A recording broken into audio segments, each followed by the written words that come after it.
아버지가 비밀로 가르쳐준 이야기다. 10여 년 전 어느 밤 문득 눈을 떴는데 가위에 눌린 것처럼 몸이 움직이질 않더란다. 그리고 그 위에서 누군가가 짓누르고 있는 느낌이었다나. 손에 무언가가 닿는데 차갑고 물이 뚝뚝 떨어지는 느낌이었다. 필사적으로 눈을 뜨자 대학교 때 사귀었던 여자가 있었다고 한다.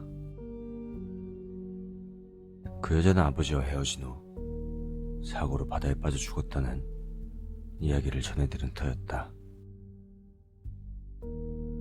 아직도 나를 원망하고 있는 건가? 이렇게 아버지가 생각한 순간 그 여자가 배에 손을 푹 집어넣고 마구 헤집기 시작했다. 아버지는 엄청난 고통에 그대로 깨어났다. 여자는 사라지고 격통만이 남았다. 이튿날 아침이 되어서도 아픔은 사라지질 않았다고 한다. 진통제를 먹어봐도 효과는 없었고, 게다가 그 다음 날도 또 그 다음 날도 여자는 나타나서 뱃속에 손을 집어넣었다. 아버지는 아픔과 수면 부족으로 일도 제대로 하지 못하고 실수연발이었다고 한다. 결국 상사가 잔뜩 화가 나서 "어휴, 당장 병원 갔다 와!" 이렇게 소리치는 바람에 마지못해 병원으로 향했다나. 아버지는 이전부터 허리 쪽에 안 좋았던 터라 일을 나름 열심히 해서 요통이 심해진 거라 여겼다. 정형외과를 찾아가자 의사 역시 요통일 거라고 진단했다. 하지만 마침 의사가 수다쟁이 할아버지였다고 한다. 아버지는 이런저런 이야기를 들어놓다가 무심코 이게 꿈일지도 모르겠지만 이라며 이야기를 꺼냈다고 한다. 여자 귀신이 나와서 배를 마구 헤집어 놓은 뒤부터 통증이 심해졌다는 이야기를. 그런 건 무슨 예고일 수도 있어요. 혹시 모르니까 배 쪽도 진단을 받아보세요. 의사의 말에 따르면 귀신 그 자체는 환각일 거라고 했다. 다만 그 환각은 스스로 만들어낸 것이니 자신의 배에 대한 아픔이나 불안 같은 것이 무의식적인 형태로 나타났을 거라는 말이었다. 아버지는 그 이야기가 그럴듯하다고 생각해 혹시 모른다는 생각에 내과를 찾아갔다고 한다. 그곳의 의사는 꽤 젊은 의사였다. 이번에도 귀신을 봤다는 이야기를 늘어놓았다. 의사는 귀신이요?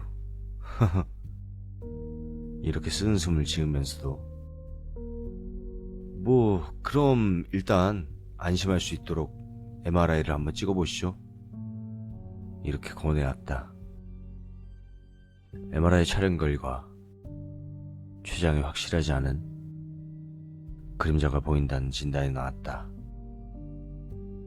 의사는 곧바로 전문 의료인이 있는 병원을 소개해줬고 거기서 검사를 받은 결과 우리 아버지는 췌장암 초기라는 진단을 받았다.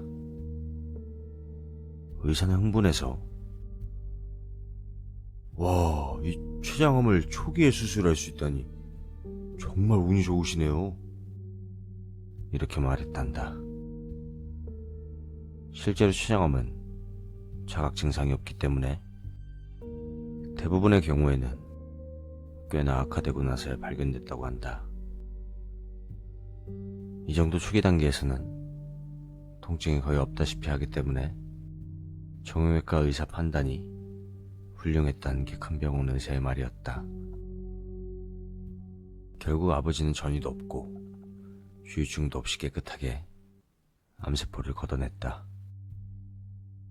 인슐린 주사는 매일같이 맞아야 하지만 그걸 빼면 지금까지도 건강하게 잘 살고 있다. 그때 그 전 여자친구 귀신이 과연 아버지의 환각이었는지, 병을 가져온 것인지, 병이 있다고 알려준 것인지는 아무도 모를 일이다. 하지만 일단 이 이야기는 어머니한테 평생 비밀로 해두라고 아버지는 신신당부했다.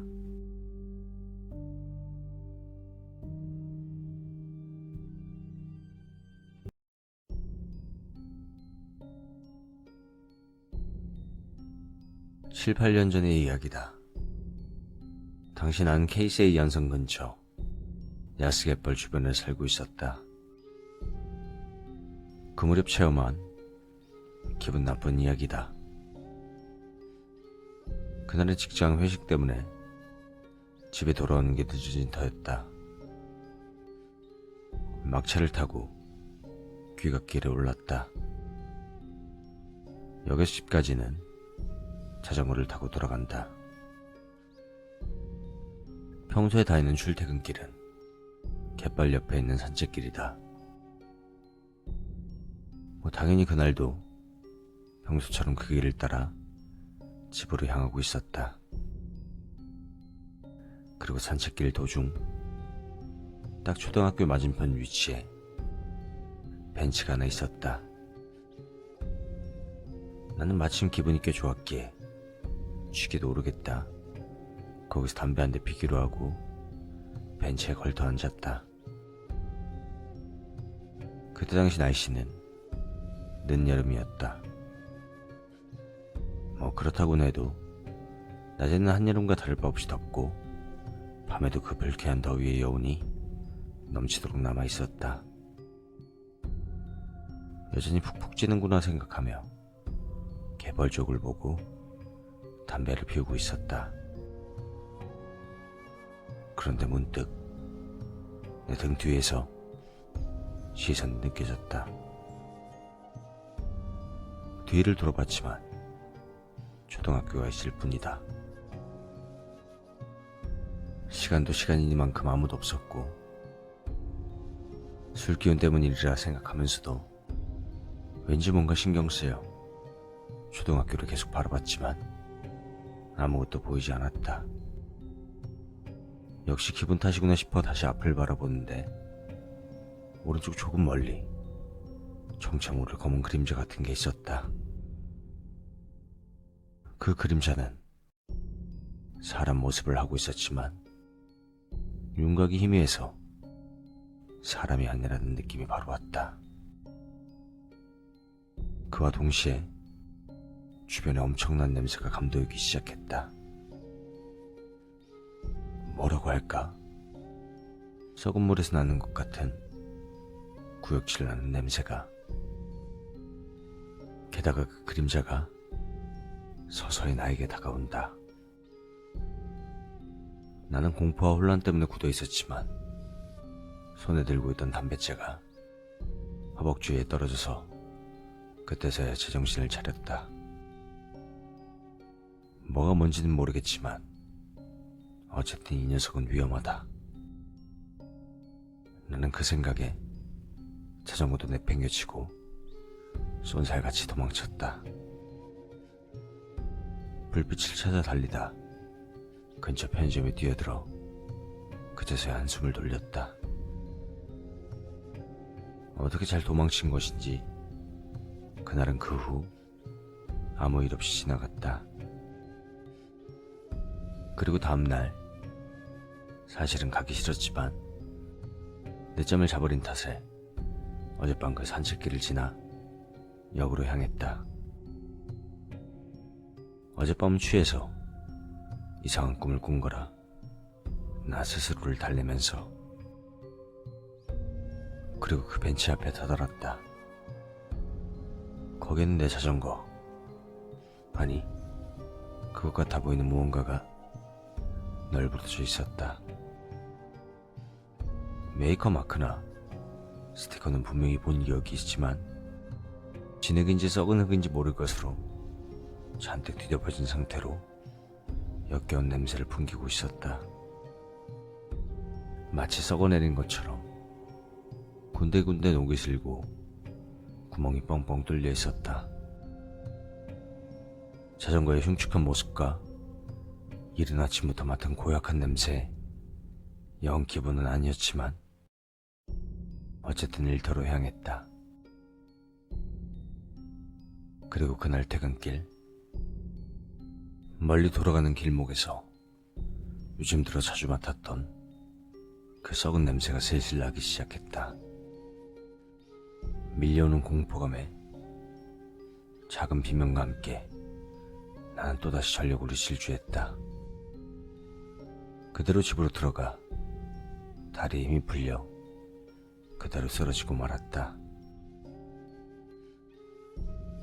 그리고 다음날 아침 내 자전거가 있던 곳에는 아무것도 남아있지 않았다.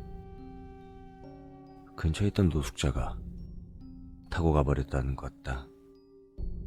어차피 버릴 생각이었기에 그런 건 전혀 상관없었지만 며칠 뒤 그 노숙자가 죽은 채로 발견되었다.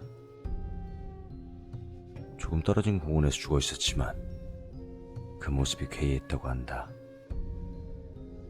진흙인지 썩은 흙인지 모를 것이 반복되어 끔찍한 악취를 풍기고 있었단다. 그리고 사인은 익사했다.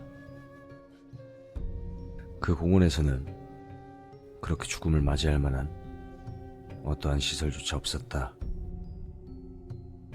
나는 그 이야기를 듣고 소름이 끼쳤다. 그 자리에서는 어떻게 도망쳤지만 남겨져 있었던 내 자전거. 대체 그 자전거는 어디로 사라진 걸까? 노숙자는 자전거를 탔기 때문에 죽은 걸까? 애시당초에 내가 본 곳은 도대체 무엇이었을까? 모든 게 의문일 뿐이지만 만약 그것들이 전부 연결되어 있는 거라고 하면